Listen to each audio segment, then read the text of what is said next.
And now I have the pleasure of introducing an alum. And she's an amazing woman. She gave a speech here about 10 years ago, give or take, and she's come back as a complete success story, and I can't wait to hear her new speech. Jessie Rapport.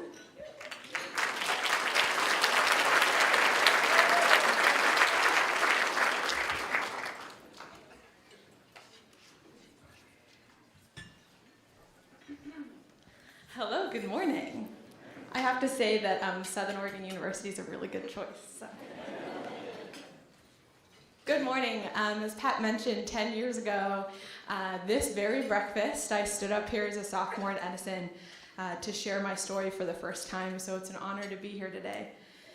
In fact, when Pat called to invite me to speak, I had this moment of, oh my gosh, I finally made it. And a couple months prior to his call, I had walked across the stage and got my master's degree and accepted my first job out of grad school, but I called my mom, and for some reason, the fact that I got to come and be the successful alumni at the breakfast was this moment of, I've made it.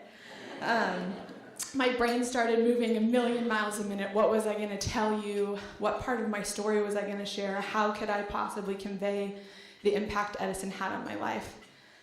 I texted my mom and I said, where do I start? And this is what she said.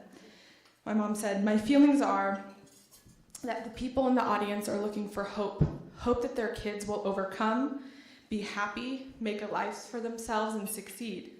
She said, I can guarantee you that each and every one of them is there because they are afraid that their kids won't have what other kids have because their learning differences put it out of their reach.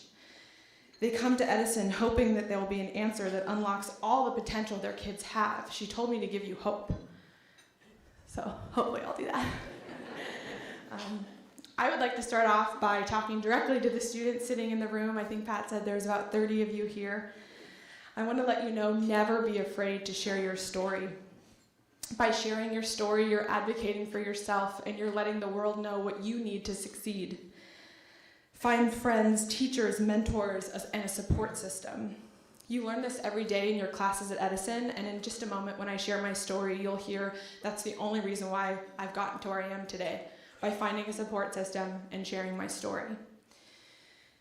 To the parents and grandparents and friends and mentors and community members in the room, thank you for making the sacrifices that often come with sending your child to a private high school. You're in the right place, and your child is surrounded by educators who are dedicated to the holistic development of your child, and they'll do anything to see them succeed. So now I'm going to tell you a little bit about kind of my story when I was at Edison and where I am today. I was diagnosed with dyslexia in the first grade, and I always struggled with reading and writing and spelling.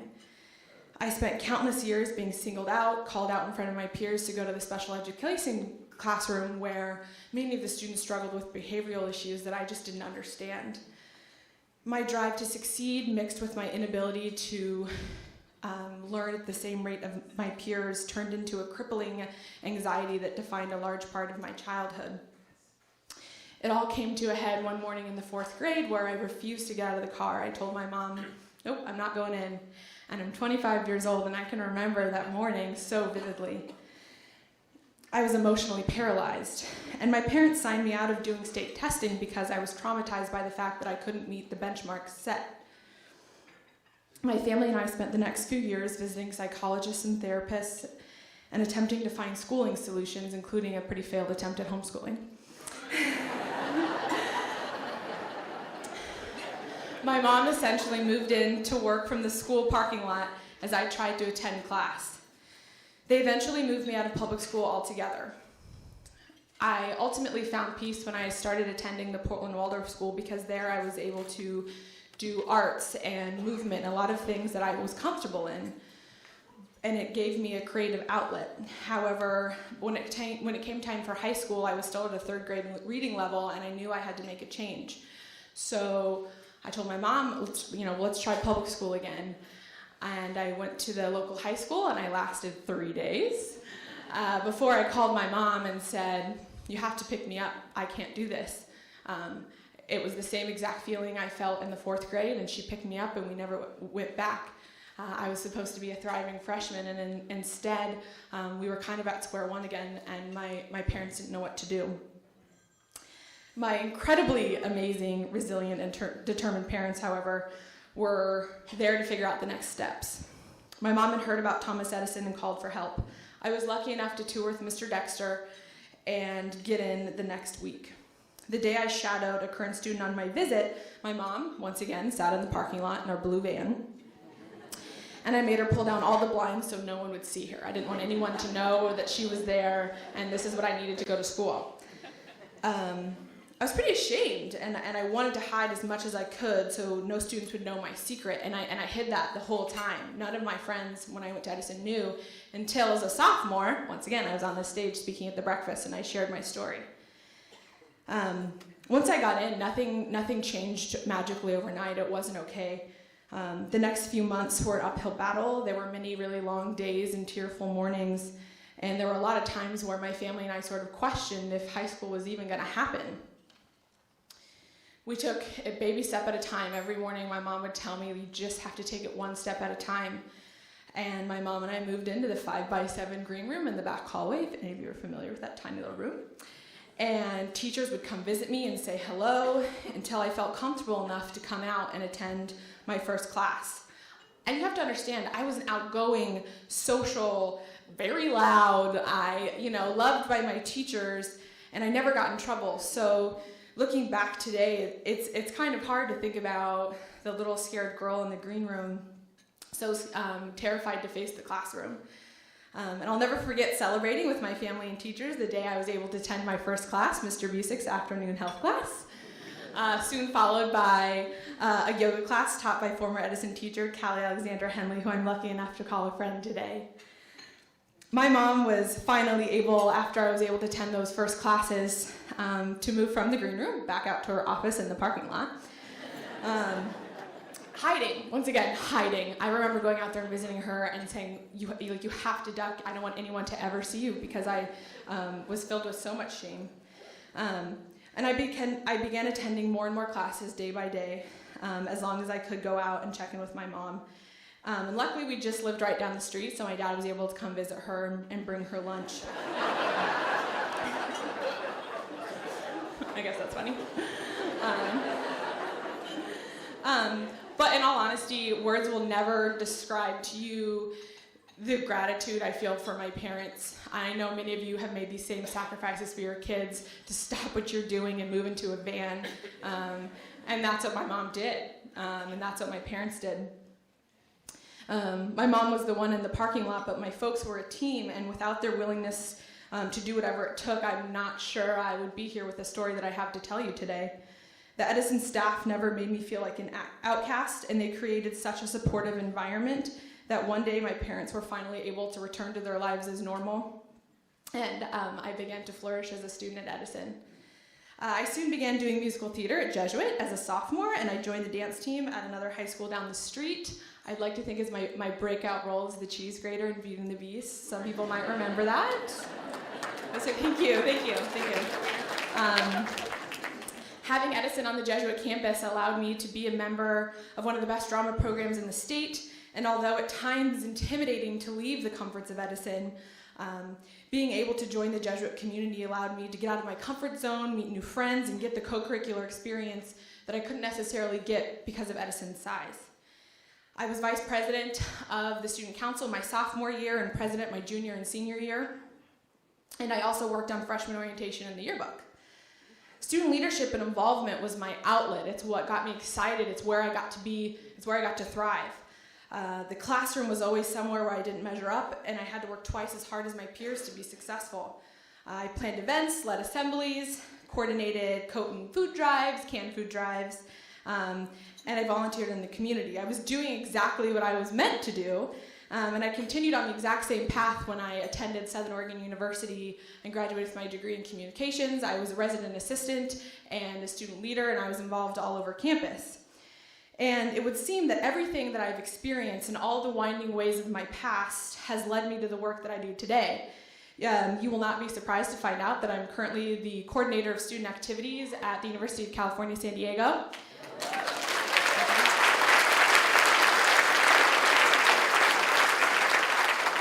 And I received my master's degree in higher education leadership from the University of San Diego. I advise student leaders, I plan events, I facilitate workshops, and I assist in the development of first-year orientation. Does this sound familiar to anybody in the room? I'm seeing head nods, exactly. I get paid to do the type of work that I grew to love at Edison, and I have a vocation that I couldn't be more passionate about. I wanted to be a student affairs professional because I get to help young people realize that an education is possible regardless of how you learn or where you come from. And it is incredibly rewarding, and I always tell people that my dream one day is to open up a resource center specifically for students with learning differences so college can be a destination, because I'm telling you, it doesn't matter how you learn. Like, there's so many areas of college where you can succeed and learn regardless of how you operate in the classroom.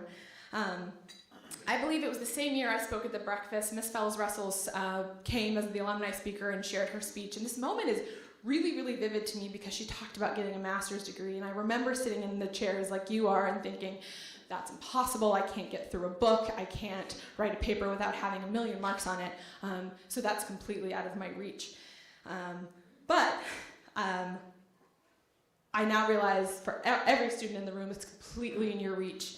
I not only went to college, but I graduated with honors, and I received a 4.0 in grad school.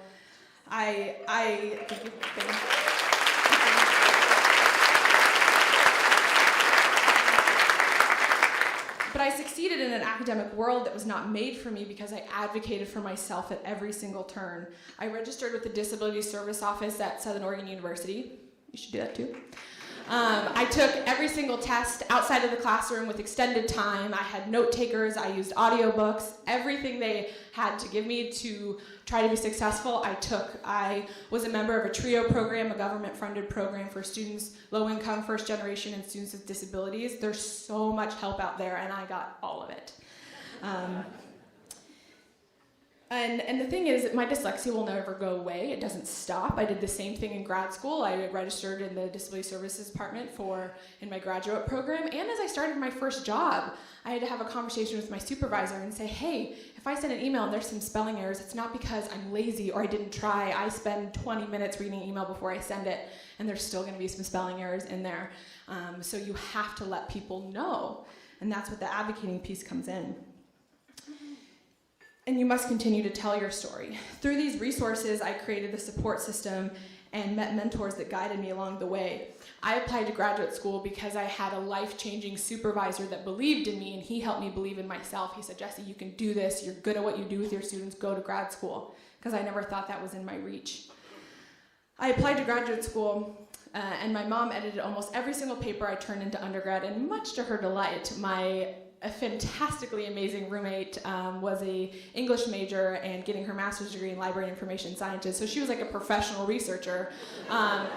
Took over my mom's job, and she edited everything, including the speech I'm reading to you today, so never turned in something without someone looking at it.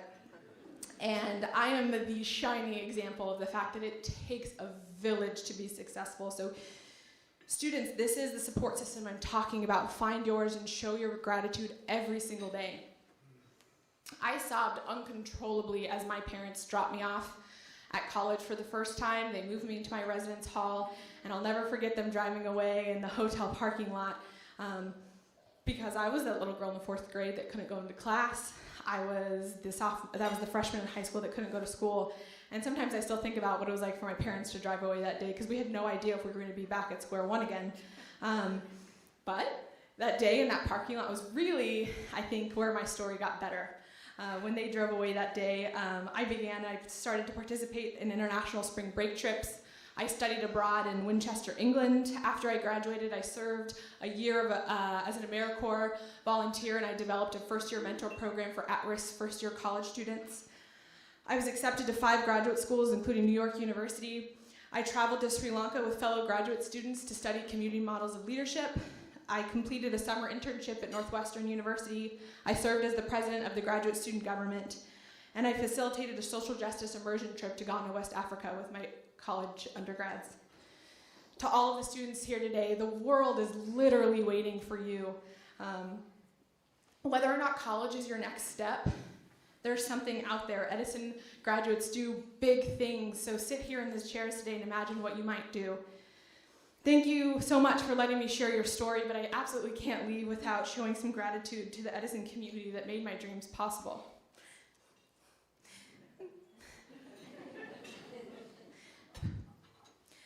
Thank you for taking your summers to teach me years worth of math and coming in early. I'm talking about the same teacher you were talking about. Thank you for writing in my journal and making me feel safe. Thank you for letting me come to your office and spend countless hours talking, crying, and laughing. And to the former Edison teacher, who I didn't think was going to be here today, but that surprised me.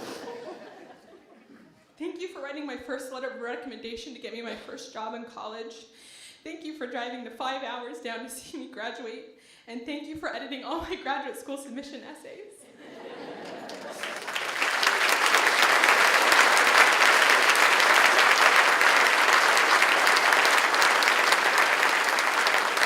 These are the Edison teachers that your kids get to spend every day with, and they're amazing, and they'll have lasting relationships in your life and just come and surprise you. But lastly, a big thanks to my mom and dad. From sitting in the parking lot to anxiously listening as I called to tell them what my next cross-the-world adventure was going to be. Thank you. And thank you to all the parents and family members in this room that never gave up on their child. There is hope. So thank you so much.